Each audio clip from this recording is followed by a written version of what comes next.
الحمد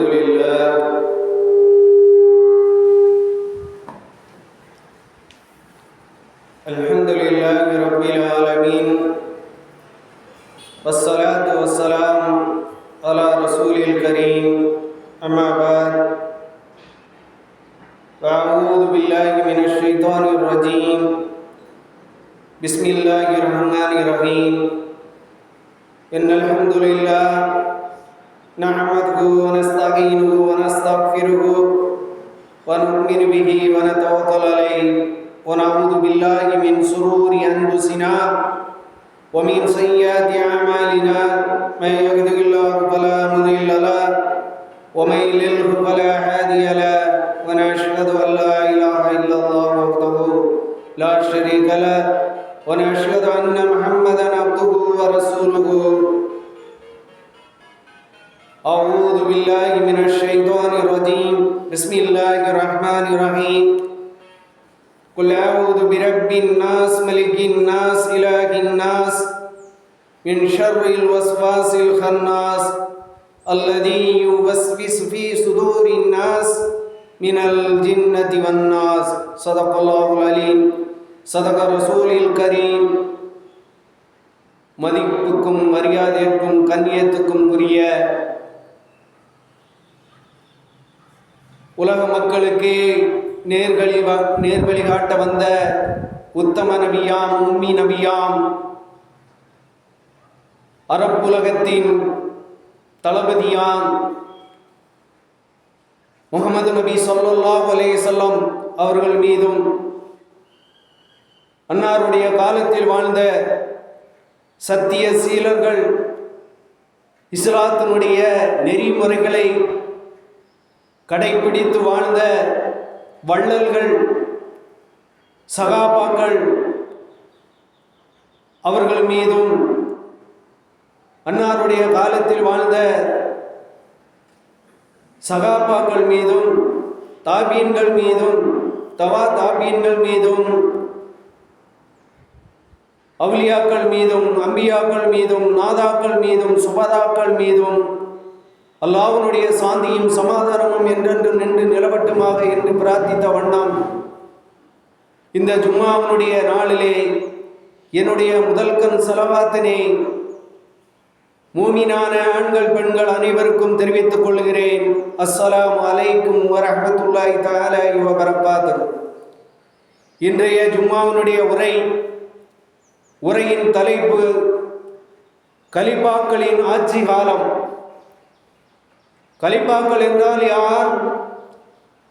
இந்த உலகத்திலே இஸ்லாம் தோன்றிய காலத்தில் இஸ்லாம் தோன்றிய பிறகு நபி காலத்தில் வாழ்ந்த சத்திய சகாபாக்கள் தான் நபிகள் நாயகம் ஸல்லல்லாஹு அலைஹி வஸல்லம் அவர்களுடைய மறைவுக்கு பிறகு கலீஃபாவாக அந்த நாட்டை ஆளக்கூடிய ஆட்சியாளர்களாக மக்களால் தேர்ந்தெடுக்கப்பட்டவர்கள் தான் கலீஃபாக்கள். அப்படிப்பட்ட கலீஃபாக்களுடைய வரலாறும் இன்றைக்கு உலகத்திலே வாழ்ந்து கொண்டிருக்கக்கூடிய முஸ்லிம்களுடைய விஷயங்களை பற்றியும் தான் இன்றைக்கு நாம் பேசவிருக்கிறோம்.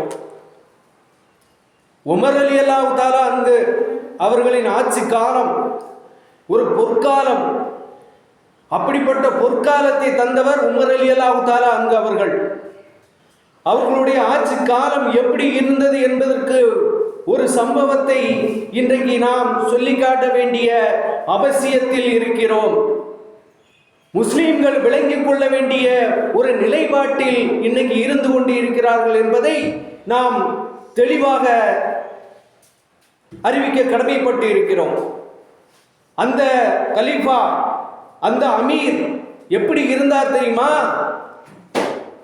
ஒருவேளை இரவு நேரங்களிலே அவர் ஆட்சி அதிகாரத்துக்கு வந்த பின்பு இரவு நேரங்களிலே பகலும் நேரங்களிலும் அவர்கள் நாட்டுக்குள் நடக்கக்கூடிய செய்தியை தான் அறிந்து அதுக்கு தகுந்தார் போல் மக்களுக்கு பணியாற்றுவதற்கும் அவர்களுக்கு தேவையானதை பூர்த்தி செய்து கொடுப்பதற்கும் வலவரக்கூடியவராக இரவு பகலாக வலம் வந்து மக்களுடைய குறைகளை தானே கண்டறிந்து செயல்படுத்தக்கூடிய இருந்த ஒரு தலைவர் தான், ஒரு மதிப்புமிக்க தலைவர் தான், அரபுலகத்துக்கு கிடைத்த மிகப்பெரிய பொற்காலம் பொக்கிஷம் என்று சொல்லக்கூடிய உமர் ரலியல்லாஹு தஆலா அன்ஹு அவர்களுடைய அந்த கலீஃபா, அந்த ஆட்சி காலம் எப்படி இருந்தது தெரியுமா?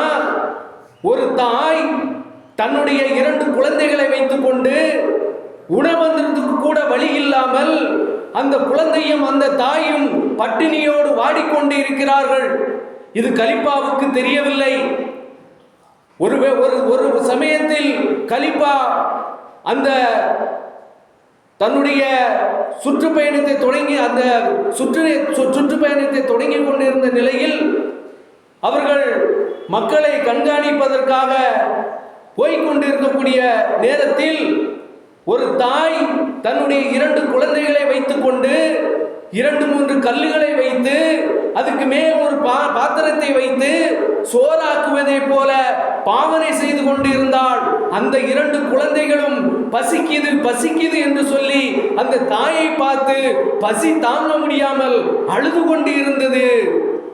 அப்படிப்பட்ட நேரத்திலே உமர் ரலியல்லாஹு தஆலா அன்ஹு அவர்கள் அந்த தாயை பார்க்கிறார்கள். அந்த தாயினுடைய செயலை பார்க்கிறார். பெரும் அடுப்பு தான் இருக்கிறது, நெருப்பு எரியவில்லை, அந்த பாத்திரத்தில் தண்ணீரும் இல்லை, அதில் போட்டு சோறாக்குவதற்கு உண்டான எந்த பொருளும் இல்லை, அரிசி இல்லை, கோதுமை இல்லை, கோதுமை தவிடு கூட இல்லை என்கின்ற கோதுமையினுடைய குருணை கூட இல்லை, நொய் கூட இல்லை என்று சொல்லக்கூடிய அளவுக்கு அவருக்கே தெரியாமல் அப்படிப்பட்ட ஒரு சம்பவம் நடந்து கொண்டு இருந்தது. அதை பார்த்த உடனே அந்த கலீஃபா அந்த தாயை அழைத்து, உங்களுடைய குழந்தை ஏன் அழுது கொண்டு இருக்கிறது என்று சொல்லி கேட்கிறார்கள். கேட்டவுடனே அந்த தாய் சொன்னாள், இந்த கலீஃபா உமர் தான் கலீஃபா என்பது அந்த பெண்மணிக்கு தெரியாது. ஆனால் அந்த பெண்மணி சொல்கிறாள், இந்த கலீஃபா உமருடைய காலத்தில் என்னுடைய குழந்தையை நானும் பசியும் பட்டினியுமாக கிடக்கக்கூடிய ஒரு நிலை ஏற்பட்டு இருக்கிறது என்பதை மிக வருத்தத்தோடும் கண்ணியத்தோடும் அந்த தாய் அந்த கலீஃபாவுக்கு மக்களுக்கு என்னென்ன குறைகள் இருக்குது என்பதை தானே சுற்றி வந்து செய்யக்கூடிய அந்த கலீஃபாவுக்கு, அந்த உமர் ரலியல்லாஹு தஆலா அன்ஹு அவர்களுக்கு இந்த ஒரு விஷயம் தெரியாமல் இருந்தது. அந்த விஷயத்தை சொன்ன உடனே கலீஃபா அவர்கள் அந்த தாயினிடம் சொன்னார். அந்த கலீஃபா யாரென்று அவர்களுக்கு சொல்லவில்லை. நீங்கள் நாளை அந்த நேரத்திலே அவர்களுக்கு உணவுக்கான அனைத்து பொருள்களும் எடுத்து கொடுத்து அவர்கள் உணவு தயாரித்து சாப்பிடுவதற்காக செய்துவிட்டு அந்த பெண்மணியை அந்த குழந்தையும் பசியாற்றும் அளவிற்கு, பசியை போக்கும் அளவிற்கு அவர்கள் செய்தார்கள். ஃபைதுல் மாலிலிருந்து உடனே எடுத்து கொடுத்தார்கள். உடனே அமைச்சரவையில் இருந்து கொண்டு கொடுக்கப்பட்டது. அப்படி கொடுக்கப்பட்ட பின் அவர் சொன்னார், உமர் ரலியல்லாஹு தஆலா அன்ஹு அவர்கள் சொல்லுகிறார்கள், பெண்மணியே, நீங்கள் நாளைக்கு கலீஃபாவை வந்து பாருங்கள் என்று சொன்னார். அப்படி அந்த நேரத்திலே அவர் மறுநாள் அந்த குழந்தையும் அந்த தாயும் கலீஃபாவை போய் பார்த்துவிட்டு அவர்கள் கலீஃபாவை குறை சொல்லி கொண்டிருந்த கலீஃபாவின் மேல் மிகப்பெரிய ஒரு கோபத்தில் இருந்த அந்த பெண்மணி, இவர்தான் கலீஃபா, இவர்தான் உமர் ரலியல்லாஹு தஆலா என்று தெரிந்தவுடனே மிக அவரை நாம் தப்பாக நினைத்து விட்டோமே, தப்பாக பேசிவிட்டோமே, இப்படிப்பட்ட ஒரு ஆட்சியாளரை நாம் தவறாக பேசிவிட்டோமே என்று சொல்லி மனம் வருந்தினார்கள் என்ற வரலாற்றை எல்லாம் நான் பார்க்க முடிகிறது. அப்படிப்பட்ட ஆட்சி காலத்தான் கலீஃபாவுடைய ஆட்சி காலம். ஆனால் இன்னைக்கு உலகத்திலே, இந்த இந்தியாவிலே நம் வாழக்கூடிய இந்த இந்தியா திருநாட்டிலே இந்தியாவின் இன்றைய ஆட்சி நிலை எப்படி இருக்கிறது என்பதை நாம் பேசக்கூடிய ஒரு நிலை ஏற்பட்டு இருக்கிறது என்பதை யாராலும் மறக்க முடியாது. இந்த உலகத்தின், இந்த இந்தியாவில் பிறந்த ஒவ்வொரு குடிமகனுக்கும் இந்த நாட்டிலே இந்த நாட்டிலே ஆள்கின்ற ஆட்சியாளர்கள் மக்களுக்கு சலுகைகள் செய்வதிலே அவர்கள் குற்றம் செய்வார்கள். ஆனால் அவர்கள் மீது தவறு இருக்குமே ஆனால் அரசியலமைப்பு சட்டத்தின் அடிப்படையிலே அவர்களை சுட்டி காட்டிப்பதற்கு ஒவ்வொரு குடிமகனுக்கும் உரிமை இருக்கு என்ற அடிப்படையில் அடிப்படையிலே இந்த இந்தியா திருநாட்டில் நடக்கக்கூடிய இன்றைக்கு மத்தியில் நடக்கக்கூடிய ஆட்சியாளர்களுடைய நிலைகளை இன்றைக்கு மக்களுக்கு எடுத்துச் சொல்லக்கூடிய ஒரு நிலை உருவாக்கி இருக்குது என்பதை நாம் விளங்கிக் கொள்ள வேண்டும். அந்த அடிப்படையிலே இன்னைக்கு இது ஜனநாயக நாடு, இது மன்னர் ஆட்சி அல்ல. இந்த ஜனநாயக நாடு எல்லா சாதியும் எல்லா மதமும் எல்லா மனிதர்களும் வாழக்கூடிய எல்லா மதத்தினரும் வாழக்கூடிய ஒரு ஜனநாயக நாடு. இந்த நாட்டிலே எலெக்ஷன் நடத்தி தேர்தல் நடத்தி இந்த நாட்டினுடைய ஆட்சியாளர்களை தேர்ந்தெடுப்பது இந்த இந்தியாவினுடைய அரசியலமைப்பு சட்டத்தின் ஒரு வழிவகையாக இருந்து கொண்டிருக்கிறது. அப்படிப்பட்ட நேரத்திலே இன்றைக்கு இந்த இந்தியா திருநாட்டிலே எலெக்ஷன் ஓட்டு போடுதல் ஒரு இந்த நாட்டை ஆளக்கூடிய ஒரு ஆட்சியாளரை தேர்ந்தெடுக்கக்கூடிய முறை எப்படி இருக்குது என்பதை நாம் தெரிந்து கொள்ள வேண்டும். எலெக்ஷன் இந்த ஆட்சியாளர்கள் செய்யக்கூடிய மோசடி, எலெக்ஷன் பாண்ட் என்று சொல்லக்கூடிய எலெக்ஷன் நிதியை திரட்டுவதற்காக தனிப்பட்ட பொருளாதாரம் வாய்ந்தவர்களிடம் எலெக்ஷன் பாண்ட் என்று சொல்லக்கூடிய ஒரு பாண்டின் மூலம் அவர்களிடமிருந்து அந்த ஆட்சிக்கும் அந்த கட்சிக்கும் தேவையான பொருளாதாரத்தை வாங்கி கொண்டு அந்த பொருளாதாரத்தின் கோடி கோடியான பொருளாதாரத்தை வாங்கி கொண்டு அந்த கோடி கோடியான பொருளாதாரத்திற்கு பதிலாக அவர்கள் அந்த கட்சிக்கும் அந்த ஆட்சிக்கும் கொடுத்த அந்த பொருளாதாரத்திற்கு பதிலாக அனைத்து இந்தியாவினுடைய துறைகளையும் ஒப்பந்தத்தின் அடிப்படையிலே அவர்களுக்கு விட்டுவிடுகிறார்கள். குறைந்த ஒப்பந்தத்தின் குறைந்த வருமானத்தின் அடிப்படையிலே அவர்களுக்கு அனைத்து துறைகளையும் விட்டுவிடுகிறார்கள். விவசாய போராட்டம், இப்படி அவர்கள் செய்யக்கூடிய இந்த செயல்களினால் இன்றைக்கு ஏழைப்பட்ட மக்கள் இந்தியாவில் வாழ்வதற்கு ஒரு தகுதியற்ற நிலைக்கு தள்ளப்பட்டு இருக்கிறார்கள். ஒருவேளை சோத்துக்கு கூட போராடக்கூடிய நிலையில் வாழ்ந்து கொண்டு இருக்கிறார்கள். இவர்கள் இப்படி செய்து பெரிய பெரிய பணக்காரர்களிடத்தில் இப்படிப்பட்ட எலெக்ஷன் பாண்ட் என்ற பெயரிலே அவர்களிடத்தில் கோடிக்கணக்கான ரூபாயை வாங்கி கொண்டு இந்த இந்தியா நாட்டினுடைய அனைத்து வளங்களையும் அனைத்து துறைகளில் உள்ள வளங்களையும் அவர்களுக்கு தாரை வார்த்து கொடுக்கிறார்கள்.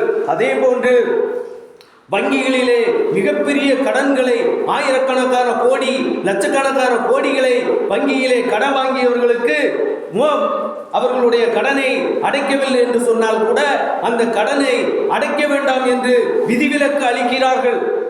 இப்படி அளிக்கப்பட்டவர்களே குறிப்பிடத்தக்கவர். இன்னைக்கு இந்தியாவினுடைய பொருளாதாரத்தை சுரண்டி கொண்டு வெளிநாட்டிலே போய் அமர்ந்து கொண்டு இருக்கக்கூடிய நீரவ் மோடி என்று சொல்லக்கூடியவர், விஜயமல்லையா என்று சொல்லக்கூடியவர்கள், இவர்களுக்கெல்லாம் இந்த நாட்டினுடைய நம்மளுடைய வரிப்பணத்திலே உள்ள அந்த பணத்தை அள்ளி கொடுத்து அவர்களுக்கு வாங்கக்கூடிய அந்த கடனை வாங்க முடியாத ஒரு அரசாகத்தான் இன்றைக்கு மத்தியிலே ஆட்சி நடந்து கொண்டு இருக்கிறது.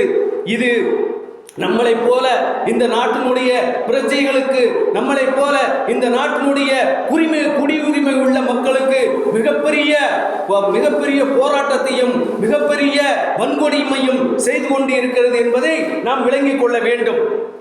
எந்த அளவுக்கு இன்னைக்கு மக்களுடைய பிரச்சனைகள் கொந்தளிக்கப்படுகின்றது. இன்றைக்கு நடந்து கொண்டு இருக்கின்ற ஒரு பிரச்சனை, மதுரை மாவட்டத்தில் சங்ராம் போராட்டம். மதுரை மாவட்டத்திலே ஒரு குறிப்பிட்ட இடத்தில் இருக்கக்கூடிய பொருளாதாரத்தை சுரண்டி எடுப்பதற்காக ஒரு தனிப்பட்ட கனிம வளங்களை, தமிழ்நாட்டில் உள்ள கனிம வளங்களை சுரண்டி எடுப்பதற்காக ஒரு மிகப்பெரிய பொருளாதாரத்தில் தனிப்பட்ட நபர்களுக்கு கொடுத்து அந்த பகுதியிலே வாழக்கூடிய ஏழை மக்கள், விவசாய மக்கள், அந்த விவசாயத்தை நம்பி வாழ்ந்து கொண்டிருக்க மக்களுடைய வயிற்றில் அடிக்கும் அளவில் இன்னைக்கு மத்திய அரசு மக்களை வந்தித்து கொண்டு இருக்கிறது என்பதை நாம் மறந்துவிட முடியாது. அதே போன்று விமான நிலையங்களை இன்றைக்கு தனியாருக்கு தாரை வார்த்து விட்டது. துறைமுகங்களை தனியாருக்கு தாரை வார்த்து விட்டது. ரயில்வே துறையை தனியாருக்கு தாரை வார்த்து விட்டது. இப்படி போன்ற முன்பு வாழ்ந்த ஆட்சியாளர்கள் உருவாக்கி வைத்த அனைத்து பொது நலங்களையும் பொது துறைகளையும் தனியாருக்கு விட்டுவிட்டு இன்னைக்கு அதன் மூலம் லாபம் தேடிக்கொண்டு இருக்கக்கூடிய ஒரு அரசை தான் இந்திய குடிமக்களாகிய நாம் பார்த்து கொண்டிருக்கிறோம் என்பதை நாம் விளங்கிக் கொள்ள வேண்டும். இப்படிப்பட்ட மோசடிகளை செய்து கொண்டிருக்கிறார்கள் என்பதையும் நாம் விளங்கிக் கொள்ள வேண்டும். ஆனால் கலீஃபா அவர்களுடைய ஆட்சி காலம் அவர்கள் உள்ள இப்படி இருந்தது, சகாபாக்கள் எப்படி இருந்தார்கள், அவர்களுடைய உள்ளத்தில் அல்லாஹ்வுடைய தூதரும் இருந்தார்கள். ஆனால் அவர்களுடைய செயல்கள் அனைத்தும் பிறருக்கு பயனளிக்கக்கூடியதாக இருந்தது. ஷைத்தான் அவர்களை கண்டு மிரண்டு ஓடினான். நல்ல மலக்குகள் அவர்கள் உள்ளத்தில் இருந்தார்கள். அதனால் அவர்களிடம் இபாதத்து இருந்தது, நல்ல அமல்கள் இருந்தது. அதனால் அவர்களுக்கு இந்த பூமியிலே சொர்க்கத்திற்கு செல்லக்கூடியவர்கள் என்று அல்லாஹ் தாலா அவர்களை சொன்னான், அவர்களுக்கு பட்டமளித்தான். ஆனால் இன்றைக்கு வாழும் இஸ்லாமியர்களை கண்டு மலக்குகள் மிரண்டு ஓடுகிறார்கள், மலக்குகள் விலகிச் செல்கிறார்கள். அந்த அளவுக்கு இன்னைக்கு இஸ்லாமியர்கள் என்று சொல்லக்கூடிய நம்மளுடைய சமூகத்தில் வாழக்கூடிய மக்கள் இபாதத்து செய்வதற்கு பதிலாக ஹராமத்தான செயல்களை செய்து கொண்டு, நாம் பலமுறை சொல்லி இருக்கிறோம், மது விபச்சாரம் போன்ற இஸ்லாம் எதையெல்லாம் தடை செய்திருக்கிறோம், அப்படிப்பட்ட செயலை செய்வதற்கு அல்லாஹ் மீது ஒரு துளி அளவும் பயம் இல்லாத மக்களாக முஸ்லிம்களாக இன்னைக்கு வாழ்ந்து கொண்டு இருக்கிறார்கள். அதனால்தான் அவர்களை கண்டு மலக்குகள் விலகி பயந்து ஓடுகிறார்கள். சைத்தான் அவர்களுடனே இருக்கிறான் என்கின்ற விஷயத்தை இன்னைக்கு நாம் பார்க்க முடிகிறது. கலீஃபாக்கள் எப்படி ஆட்சிக்கு வந்தார்கள், எப்படி தேர்ந்தெடுக்கப்பட்டார்கள்? நபிகள் நாயகம் ஸல்லல்லாஹு அலைஹி வஸல்லம் அவர்கள் மரணத்திற்கு பிறகு நபி ஸல்லல்லாஹு அலைஹி வஸல்லம் அவர்கள் அடையாளம் காட்டப்பட்ட அபூபக்கர் சித்திக் ரலியல்லாஹு தஆலா அவர்களிடம் ஆளுமை பொறுப்பு ஒப்படைக்கப்பட்டதா இல்லையா? இல்லை. ரசூலுல்லாஹ்வுக்கு பிறகு அந்த நாட்டினுடைய மன்னராக ஆட்சியாளராக வரக்கூடிய நிலையில் அடுத்த இதில் யார் இருக்கிறார் என்றால் அபூபக்கர் சித்திக் ரலியல்லாஹு தஆலா இருக்கிறார்கள். அதை விட்டால் நபிகள் நாயகம் ஸல்லல்லாஹு அலைஹி வஸல்லம் அவர்கள் வாரிசுகள் ஆளும் பதவியை கேட்கவில்லை. ஆட்சியை பிடிக்க அவர்கள் போராடியதும் இல்லை. ஆனால் அல்லாஹ்வின் தூதர் ஸல்லல்லாஹு அலைஹி வஸல்லம் அவர்களும் அல்லாஹ்வும் சொல்கிறான், இப்படிப்பட்ட ஒரு கலீஃபாவை, ஒரு அமீரை, ஒரு ஜமாத் தலைவரை நீங்கள் தேர்ந்தெடுக்க வேண்டும் என்றால் நீங்கள் எப்படி தேர்ந்தெடுக்க வேண்டும் தெரியுமா? வய்யஹ்லுக்கும் மன் தல்லதி யன்சுருக்கும் வமின் பகிதி வலல்லாஹி ஃபல்யதவக்கலில் முஃமினீன். நீங்கள் எப்படி தேர்ந்தெடுக்கப்பட வேண்டும் தெரியுமா? போர், சமாதானம் ஆகிய செயல்களில் நீங்கள் ஆலோசனை செய்வதை போல ஒரு போர் நடக்கப் போகிறது. அந்த போருக்கு எதிர்கொள்வதற்கு நீங்கள் ஆலோசனை செய்து கூட்டம் போட்டு நீங்கள் பேசி தீர்மானம் எடுப்பீர்களோ அதே போன்று நீங்கள் ஆலோசனை செய்து நல்ல தீர்மானம் செய்து ஒரு நல்ல நபரை நீங்கள் தேர்ந்தெடுக்க வேண்டும் என்பதை அல்லாஹ் தஆலா இந்த ஆயத்திலே சொல்லி காட்டுகிறான். அதேபோல் வல்லதீன இதா அஸாபஹும் வல் பைஉ லகும் யதூருன யந்தஸீரூன், மேலும் அவர்கள் தங்களின் இறைவனின் கட்டளைகளை ஏற்றுக்கொள்வார்கள் என்று அல்லாஹ் தஆலா இந்த திருமறை ஆயத்திலே கூறி காட்டுகிறான். ஆனால் இன்றைக்கு இந்தியாவிலே ஆட்சியாளர்கள் எப்படி தேர்வு செய்யப்படுகிறார்கள், அதே போன்று இஸ்லாமிய சமுதாயத்தில் எப்படி தேர்வு செய்யப்படுகிறார்கள்? ஓட்டிங் மிஷின் என்ற ஒரு நிலையை கொண்டு வந்து அந்த ஓட்டிங் மிஷினிலே திருட்டுத்தனம், நேர்மையான தேர்தல் களம் இல்லை, மோசடியாக மாறுகிறது. பெயர்தான் மக்களாட்சி, ஆனால் நடப்பது எல்லாம் ஓட்டிங் மிஷின் ஆட்சி தான் இன்றைக்கு நடந்து கொண்டு இருக்கிறது. இது பொது மேடையாக இருந்தால் இந்த விஷயங்களை தெள்ளத் தெளிவாக நாம் மக்களுக்கு எடுத்து சொல்ல முடியும். ஆனால் இஸ்லாம் எப்படி சொல்கிறது? இப்படிப்பட்ட ஆட்சியாளர்களை நீங்கள் எப்படி தேர்ந்தெடுக்க வேண்டும் என்றால் நபிகள் நாயகம் ஸல்லல்லாஹு அலைஹி வஸல்லம் அவர் கூறினார்கள், உங்களில் யார் பதவியை கேட்கிறார்களோ அவர்களுக்கு பதவியை கொடுக்காதீர்கள்.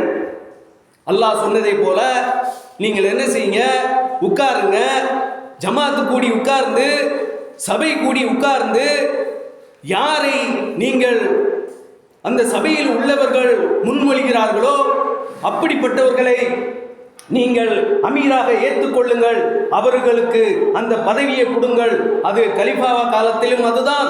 இன்றைக்கு வாழக்கூடிய இஸ்லாமிய சமுதாயத்தில் ஒவ்வொரு பள்ளிவாசல்களில் தேர்ந்தெடுக்கோமே, அந்த ஜமாத் தலைவர்களாக இருந்தாலும் சரியே, இவர்களுக்கெல்லாம் அல்லாஹ் சொன்ன அடிப்படையில் தான் நாம் இந்த தலைவர்களை, கலிஃபாக்களை தேர்ந்தெடுக்க வேண்டும் என்பதை அல்லாஹ் தன் திருமறையிலே கூறி காட்டுகிறார்.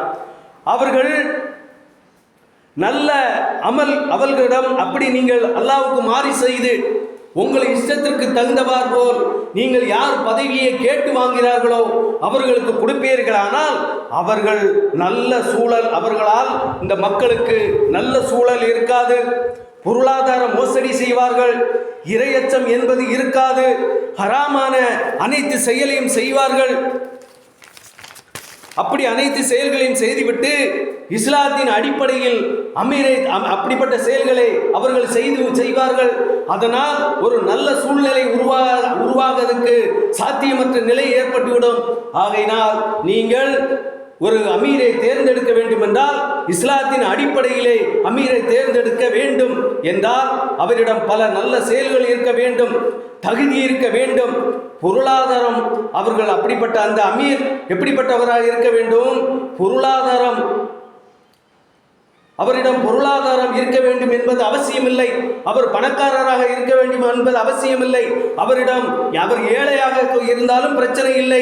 அவரிடம் இபாதத்து இருக்கிறதா, அவர் நீதியை பேசக்கூடியதா என்பதை தான் பார்க்க வேண்டும். அவர் இபாதத்து உள்ளவராக இருக்கிறாரா, சரியத்து சட்டம் தெரிந்து இருக்கிறாரா, இஸ்லாமிய சட்டத்திட்டங்கள் ஒரு அளவுக்கு தெரிந்து வைத்திருக்கிறாரா, பைத்துல் மால்களை பாதுகாக்கக்கூடியவராக இருக்கிறாரா, ஜமாத்தில் உள்ள பொது சொத்துக்களை பாதுகாக்கக்கூடியவராக இருக்கிறார்களா, பேசினால் நீதி பேசக்கூடியவராக இருக்கிறாரா, இரண்டு பேருக்கு மத்தியில் ஏற்படக்கூடிய பிரச்சனைக்கு அல்லாஹ்வுக்கு அஞ்சி நீதியை பேசக்கூடியவராக இருக்கிறாரா, தைரியம் உள்ளவராக இருக்கிறாரா, வீரம் உள்ளவராக இருக்க வேண்டும் என்பதுதான் இஸ்லாத்தின் அடிப்படையில் தேர்ந்தெடுக்கப்படக்கூடியது. அது மட்டுமல்லாமல் கல்வி, மார்க்க கல்வி, உலக கல்வி கட்டாயம் இருந்தாக வேண்டும். அப்படிப்பட்டவரை தான் அமீராக தேர்ந்தெடுக்க வேண்டும் என்பதை அல்லாஹ் தஆலா அந்த ஆயத்தின் மூலம் நமக்கு சுட்டி காட்டுகிறார். அப்படியானால் நபிகள் நாயகம் ஸல்லல்லாஹு அலைஹி வஸல்லம் அவர்கள் எப்படி உம்மி நபி, படிப்பறிவே இல்லாத நபி, அரபு லோகத்தை எப்படி அவர்கள் அரபி தேசத்தை ஆட்சி செய்தார்கள், கட்டி ஆண்டார்கள் என்பதையும் நாம் விளங்கிக் கொள்ள வேண்டும். அல்லாஹ்வுக்கும் நபிக்கும் இடையிலே ஜிப்ரீல் அலைஹிஸ்ஸலாம் அவர்கள் இருந்தார்கள். அவர்கள் நபிக்கு அனைத்து விஷயங்களை பற்றியும் வகிகளை கொண்டு வந்து கொடுத்தார்கள். அல்லாஹ்வினிடத்திலிருந்து இப்படி செய்யுங்க, இப்படி ஆட்சி செய்யணும், இப்படி போர் செய்யணும், இப்படி மக்களிடத்தில் ஒரு பிரச்சனை வந்ததுன்றால் அதற்கு தீர்ப்பு சொல்லணும் என்கின்ற வகியை அல்லாஹ் இறக்கி கொடுத்தான். ஒரு மனிதன் எப்படி பிறப்பான், எப்படி வாழ்வான், எப்படி மரணம் அடைவான் என்கின்ற அனைத்து விஷயங்களும் வஹி மூலம் அல்லாஹ் தஆலா நபி அவர்களுக்கு எடுத்து கூறினான். அதே போன்று சாராயம் தடை செய்வதற்காக வஹியை இறக்கினான், தடை செய்தார்கள். போர் செய்வதற்கு போர் தந்திரத்தை கற்றுக் கொடுத்தான், அதை வஹி மூலம் அல்லாஹ் அனுப்பி கொடுத்தான். இப்படித்தான் ஆட்சி செய்தார்கள். ஆட்சி செய்ய வேண்டும் என்பதை அல்லாஹ் தஆலா வஹியாக இறக்கி கொடுத்தான். அதே நபி சொன்னார்கள், எனக்கு பின்னால் எந்த நபியும் வரப்போவதில்லை, எந்த வகையும் வரப்போவதில்லை. இன்னல்லதீன இந்தல்லாஹ் இஸ்லாம், இந்த இஸ்லாமை உங்களுடைய மார்க்கமாக நான் ஆக்கிவிட்டேன், அதை நீங்கள் அதன் பின்பற்றி கொள்ளுங்கள். பதுகுரூனி அதுகுருக்கும் வஸ்குரூனி வலா தக்ஃபுரூன், இஸ்லாம் என்ற மார்க்கத்தை உங்களுக்கு நான் இலகாக்கி வைத்து விட்டோம், இஸ்லாம் என்னும் மார்க்கத்தை நீங்கள் பற்றி பிடித்துக் கொள்ளுங்கள் என்று சொல்லி நபிகள் நாயகம் ஸல்லல்லாஹு அலைஹி வஸல்லம் அவர்கள் சொல்லி காட்டியிருக்கிறார்கள். என்று சொன்னால் இன்னும் நாம் இஸ்லாம் என்னும் கயிற்றை பற்றி பிடித்துக் கொண்டு அல்லாஹ்வும் அல்லாஹ்வுடைய தூதரும் என்ன நமக்கு கற்றுத்தந்தார்களோ அதன் அடிப்படையிலே நம்மளுடைய ஜமாத்திலும் சரி, எந்த ஒரு பொது விஷயங்களிலும் சரி, அதனுடைய தலைவர்களை தேர்ந்தெடுக்க வேண்டும். அப்படி தேர்ந்தெடுத்தால்தான் நாம் நம்மளுடைய மஹல்லாவிலே, நம்மளுடைய அனைத்து காரியங்களும் நன்மையானதாக இருக்கும். அல்லாஹ்வுடைய ஒரு பிஸ்மில்லா கூட சொல்லாத எந்த ஒரு மஸ்லீஸும் எந்த ஒரு பிரச்சனையும் பேசப்படுமையானால் அதில் நல்ல தீர்வு இருக்காது, சைத்தானுடைய தீர்வு தான் இருக்கும், அல்லாஹ்வுடைய தீர்வு இருக்காது. ஆக எந்த செயலை செய்தாலும் அல்லாஹ்வுடைய தூதர் ஸல்லல்லாஹு அலைஹி வஸல்லம் அவர்கள் கற்றுத்தந்த அடிப்படையிலே, அல்லாஹ் குர்ஆனிலே சொல்லியிருக்கிற அடிப்படையிலே தேர்ந்தெடுக்க வேண்டும். யார் பதவியை கேட்டு விரும்பி கேட்கிறார்களோ அவர்களுக்கு ஒருபோதும் நீங்கள் பதவியை கொடுத்து விடாதீர்கள், உங்களுக்கு ஒரு நல்ல சூழல் இருக்காது என்பதை அல்லாஹ்வுடைய தூதர் ஸல்லல்லாஹு அலைஹி வஸல்லம் அவர்களும் நமக்கு கற்றுத் தந்திருக்கிறார்களே. அந்த அடிப்படையிலே வாழக்கூடிய மக்களாக இஸ்லாமிய மக்களை ஆக்கி அருள் புரிவானாக. வாகுர்தானா அல்ஹம்துலில்லாஹி ரப்பில் ஆலமீன். அஸ்ஸலாமு அலைக்கும் வரஹ்மத்துல்லாஹி தஆலா வபரகாத்துஹு.